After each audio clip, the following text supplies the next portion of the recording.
Hi friends, simple ಊಟಕ್ಕೆ ಸ್ವಾಗತ. ಇವತ್ತು ನಾನು ಸೊಪ್ಪು ಸಾರು ಮಾಡ್ತಾ ಇದ್ದೀನಿ.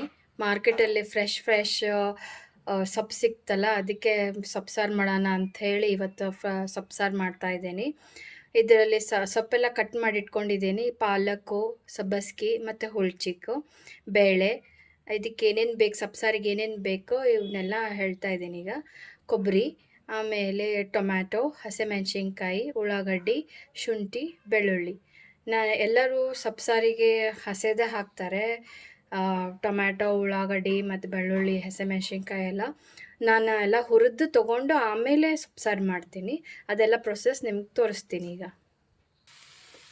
ಸ್ವಲ್ಪ ಎಣ್ಣೆ ಹಾಕಿಬಿಟ್ಟು ಉಳ್ಳಾಗಡ್ಡಿ ಹುರ್ಕೊಳೋಣಂತೆ ಫಸ್ಟು. ಉಳ್ಳಾಗಡ್ಡಿ ಜಾಸ್ತಿ ಏನು ಹುರ್ಕೊಳೋದು ಬೇಡ, ಸ್ವಲ್ಪ ಹಸಿ ಸ್ಮೆಲ್ ಹೋಗುವಷ್ಟು ಹುರ್ಕೊಂಡ್ರೆ ಸಾಕು.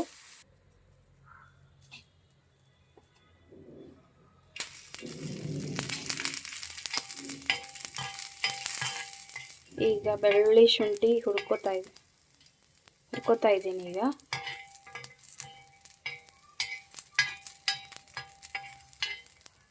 ಇದು ಅಷ್ಟೇ, ಸ್ವಲ್ಪ ಹಸಿ ವಾಸನೆ ಹೋಗುವಷ್ಟು ಸ್ವಲ್ಪ ಲೈಟಾಗಿ ಹುರ್ಕೊಂಡ್ರೆ ಸಾಕು.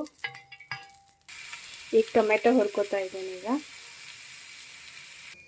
ಈಗ ನಾನು ಹಸಿಮೆಣ್ಸಿನ್ಕಾಯಿ ಹುರ್ಕೋತಾ ಇದ್ದೀನಿ.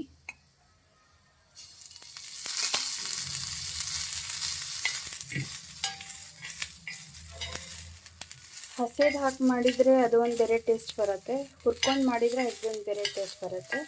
ನನಗೆ ಹುರಿದು ಮಾಡಿದ್ದು ಟೇಸ್ಟ್ ಚೆನ್ನಾಗಿ ಅನಿಸುತ್ತೆ ಹಸಿಮೆಣ್ಸಿನ್ಕಾಯಿದ್ದು, ಅದಕ್ಕೆ ನಾನು ಹುರಿದೇ ಮಾಡ್ತೀನಿ ಎಲ್ಲ. ಇಂಥ ಹಣ್ಣು ಮೆಣಸಿನ್ಕಾಯಿನೆಲ್ಲ ನಾನು ಸಾರಿಗೆಲ್ಲ ಯೂಸ್ ಮಾಡ್ತೀನಿ, ವೇಸ್ಟ್ ಮಾಡಲ್ಲ ನಾನು. ನೀವು ಬೇಕಾದರೆ ಹಸಿಮೆಣ್ಸಿನ್ಕಾಯಿ, ಹಸಿರಾಗಿದ್ದ ಹಸಿಮೆಣ್ಸಿನ್ಕಾಯಿ ಯೂಸ್ ಮಾಡ್ಬೋದು. ನನ್ನ ಕಡೆ ಇವತ್ತು ಸ್ವಲ್ಪ ಜಾಸ್ತಿ ಹಣ್ಣಾಗಿದ್ದ ಮೆಣಸಿನ್ಕಾಯಿ ಇತ್ತು, ಅದಕ್ಕೆ ವೇಸ್ಟ್ ಮಾಡಬಾರ್ದು ಅಂಥೇಳಿ ಅದನ್ನು ಸಾರಿಗೆ ಹಾಕಿ ಯೂಸ್ ಮಾಡ್ತಾಯಿದ್ದೀನಿ. ಇದೆಲ್ಲ ಮಸಾಲ ಹುರಿದಿಟ್ಟಿದ್ದು ತಣ್ಣಗಾದ್ಮೇಲೆ ಮಿಕ್ಸಿಗೆ ಹಾಕಿ ರುಬ್ಬಿಟ್ಕೊಂಡು ಆಮೇಲೆ ಸಾರಿಗೆ ಹಾಕಿದ್ರೆ ಆಯಿತು. ಈಗ ತಣ್ಣಗಾಗ್ಲಿಕ್ಕೆ ಬಿಟ್ಟಿದ್ದೀನಿ. ಅಲ್ಲಿಗೆ ಈಗ ಕುಕ್ಕರ್ ಇಟ್ಕೊಳೋಣಂತೆ. ಬೇಳೆ ಹಾಕಿ ಸೊಪ್ಪು ಹಾಕಿ ನಾನು 1 ಕಪ್ ಬೇಳೆ ತೊಗೊಂಡಿದ್ದೀನಿ. ಈಗ ಇದನ್ನು ತೊಳ್ಕೊಂಬರ್ತೀನಿ. ಇದನ್ನೀಗ ನೋಡಿದ್ರಲ್ಲ, ಈಗ ಬೇಳೆ ತೊಳ್ಕೊಂಬಂದಿದ್ದೀನಿ. ಈಗ ಸೊಪ್ಪು ಹಾಕ್ತೀನಿ ಇದ್ರೊಳಗಡೆ. ಈ ಕುಕ್ಕರಲ್ಲಿ ಬೇಳೆ, ಸೊಪ್ಪು, 1 ಲೋಟ ನೀರು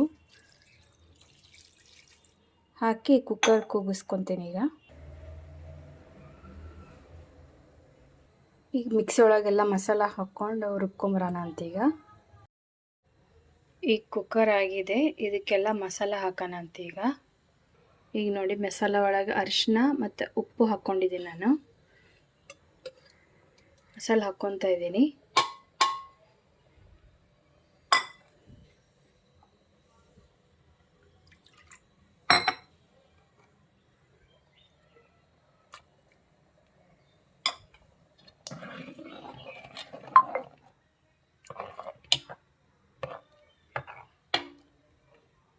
ಈಗ ಮಸಾಲೆ ಹಾಕ್ಕೊಂಡು ಮಾಡ್ಕೊಂಡಾಗ ತುಂಬ ಚೆನ್ನಾಗಿ ಬರುತ್ತೆ ಸೊಪ್ಪು ಸಾರು.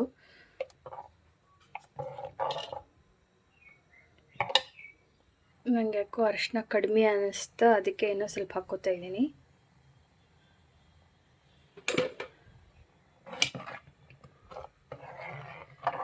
ಈ ಸೊಪ್ಪು ಸಾರು ಮುದ್ದೆ ಜೊತೆ, ಅನ್ನ ಜೊತೆ ತಿಂದರೆ ಎಷ್ಟು ಚೆನ್ನಾಗಿರುತ್ತೆ.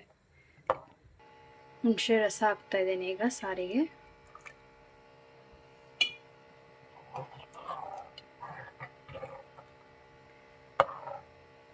ಸಾರು ಬೇಕಾದರೆ ದಪ್ಪನೂ ಇಟ್ಕೋಬೋದು, ಇಲ್ಲಾಂದರೆ ತೆಳ್ಳನೂ ಇಟ್ಕೋಬೋದು. ನಿಮಗೆ ಹೇಗೆ ಬೇಕೋ ಹಾಗೆ ನೀವು ಮಾಡ್ಕೋಬೋದು. ಸಾರಿಗೆ ಈಗ ಒಗ್ಗರಣೆ ಹಾಕೋಣ.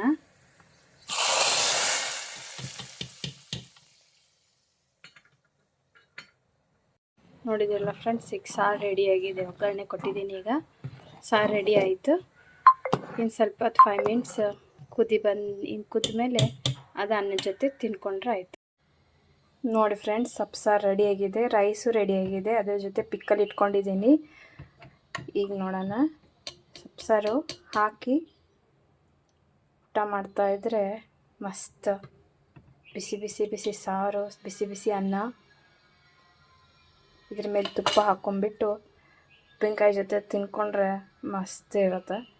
ಈ ವಿಡಿಯೋಸ್ ಲೈಕ್ ಆದಲ್ಲಿ ಸಬ್ಸ್ಕ್ರೈಬ್ ಮಾಡಿ, ಶೇರ್ ಮಾಡಿ, ಸೊ ದ್ಯಾಟ್ ನನಗೆ ಪ್ರೋತ್ಸಾಹ ಸಿಗುತ್ತೆ ಜಾಸ್ತಿ ವಿಡಿಯೋಸ್ ಮಾಡಲಿಕ್ಕೆ.